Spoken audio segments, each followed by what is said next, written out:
look at yourself and the relationship that you have with yourself with compassion and with understanding, you will only be able to form relationships with others when you allow yourself to feel, to heal, and to seek help when you need it.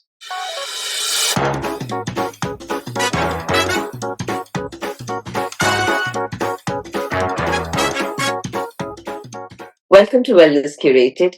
This is your host, Anshu Bahanda. Today's episode is the science behind relationships. Now, relationships are intrinsic to the human experience. They're intrinsic to wellness, they're intrinsic to longevity, they're intrinsic to everything we do. Before I carry on, can I please request you to subscribe to Wellness Curated and to rate our podcast, because that will enable us to get you more and more speakers for free. When we're talking about relationships, we're not just talking about romantic bonds. We're talking about relationships with family, with friends, with community, with everyone that you engage with. And whether you're looking to mend a fence, build a bridge, or just develop deep, meaningful relationships, this episode is going to be very helpful. Are relationships complicated? And do they have to be complicated? When I talk to people, every person seems to have one relationship in their life which they feel could be better. They need to work on that, at least one. Now, the way to explain this is if we look at the brain. Our brains are hardwired to connect to each other.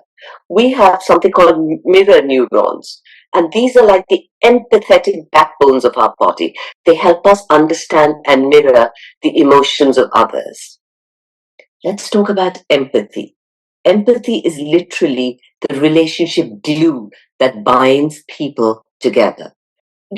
Anyone who's a mother will be able to tell you about empathy. The time I learned most about empathy was when I had my kids and when they were teenagers. Relationships also thrive and endure due to communication. So these two aspects are very important, empathy and communication. And this is not just psychological. These are deeply rooted into our neurochemistry. So we have two neurotransmitters, which you've heard me talk about a bunch of times. We have serotonin and dopamine. Serotonin regulates our mood, our emotions, the feelings of well-being and happiness. It keeps us balanced, and it helps us feel calm, content, and secure. This helps us foster healthy interactions and understanding. Dopamine is the feel-good neurotransmitter in your body. It's the pleasure and reward system in your brain. Positive experiences like getting an award or having a laugh together or engaging in an enjoyable activity with somebody or having a meaningful conversation release dopamine. This release of dopamine strengthens emotional connections. It strengthens social interactions. Now, to have effective communication, it's not just the exchange of information between two people. It's also feelings and thoughts and needs that we need to understand from each other. We did a really wonderful podcast called EQ in Love and Relationships, and psychologist Nishigandha Date offers us some very powerful insights. So now tell me, what are the common emotional challenges that people face in a relationship? I mean, you must be seeing a lot of people coming to you with various issues. I think one of the biggest challenges when you talk about emotional challenges is being able to regulate their emotions, to understand their emotions and then communicate them. And I think every other emotional issue, as you can call it, comes from these three challenges. So be it conflicts, it comes from communication, it comes from not being able to regulate. Another very important issue that you can say is also not able to accept emotions. When we talk about understanding, when we talk about being able to communicate them, we also need to accept them first. So if I'm angry, if I'm jealous, I need to accept that, okay, this is what I'm feeling. So accepting, regulating, and communicating. We all have a certain amount of EQ. Someone has more, someone has less. But how can we use that to the best possible potential in, say, when there's a communication barrier in a relationship, or when there's a long distance relationship? Very honestly, the one thing that needs to work out, it is self-awareness. Unless and until we understand ourselves, unless and until we know what our needs are, what our boundaries are, we cannot establish them. So if, for example, I need to get reassurance from my partner, who maybe I'm in a long distance relationship with, that I matter to this person. Unless and until I understand that this is something that I need, I'm required to get this assurance to feel safety from that relationship, I will not be able to communicate. So first thing is self-awareness. I think the more we start looking at ourselves, the more we start feeling our feelings, sitting with our feelings, it becomes very easy over time to be able to go to the other steps. Now, there is one other factor which is very important. Building a healthy, strong relationship means that we have to manage expectations and set boundaries. I realized in life that when I started setting boundaries and managing expectations, that's when a lot of my relationships, which were not okay, got sorted. And we did this podcast about set boundaries to manage expectations with Dr. Maria Kempinska. Here's a clip. I think communication is crucial. So how do we set our own boundaries? By our feelings, our visceral, we come up with feelings. If we come up to somebody and you feel there's something wrong, the way they look at you, the way they touch you, these are instinctive, almost primal feelings that will tell you there's something wrong. I think what's so crucial is to talk, to say no, to give space. So if you're on the phone or if you are in social media and you are listening to people, turn it off, put it down. Don't answer everybody so quickly. If you are the person that is the type that is always wanting to include people and you're not being listened to, the best way you can protect yourself is silence and space.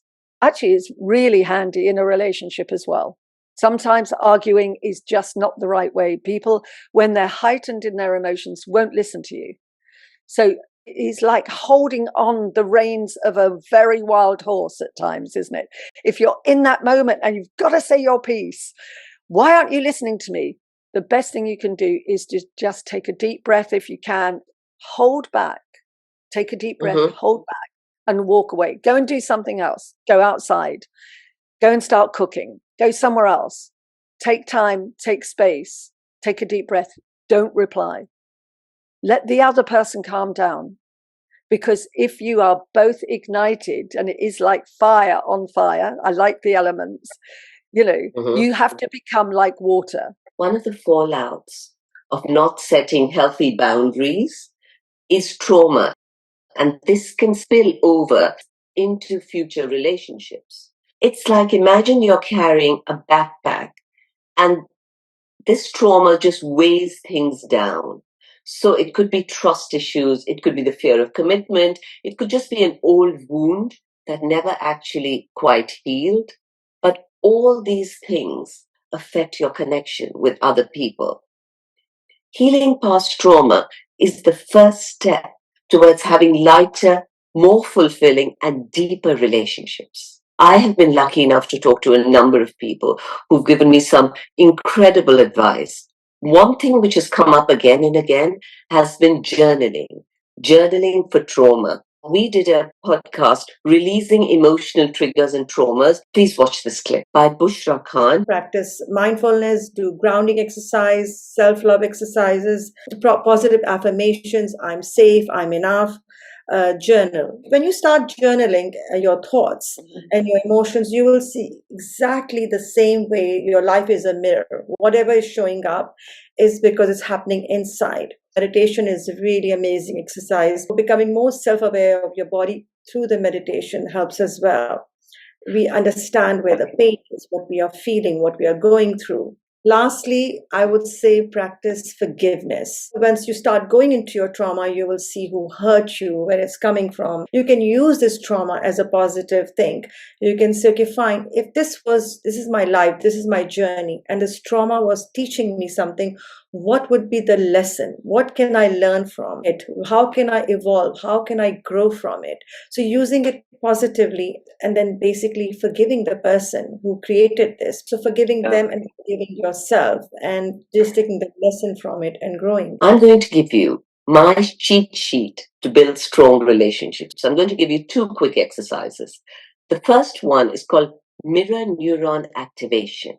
And this is when you can connect with someone. These are exercises to activate their mirror neurons, mirroring that person's actions. It encourages relationships, deep relationships. And of course, you have to look at empathy and communication as well. But this is a great place to start. So the second exercise is neurochemical balancing. So if you do meaningful activities with someone, if you share a hobby, or you have really meaningful conversations, that will help you form deep, joyous bonds. So I have friends with whom I do art. We go to art exhibitions together. That is a passion that I share. If a friend shares it, it forms a deep bond. I have to stress one thing before I go. Your most important relationship in your life is with yourself. You have to look at yourself and the relationship that you have with yourself with compassion and with understanding. You will only be able to form relationships with others when you allow yourself to feel, to heal, and to seek help when you need it. I hope you found some great insights. I hope we managed to help you, and I hope you learned something new today. And I really hope we can help you lead a healthier, happier, more hopeful life. See you soon.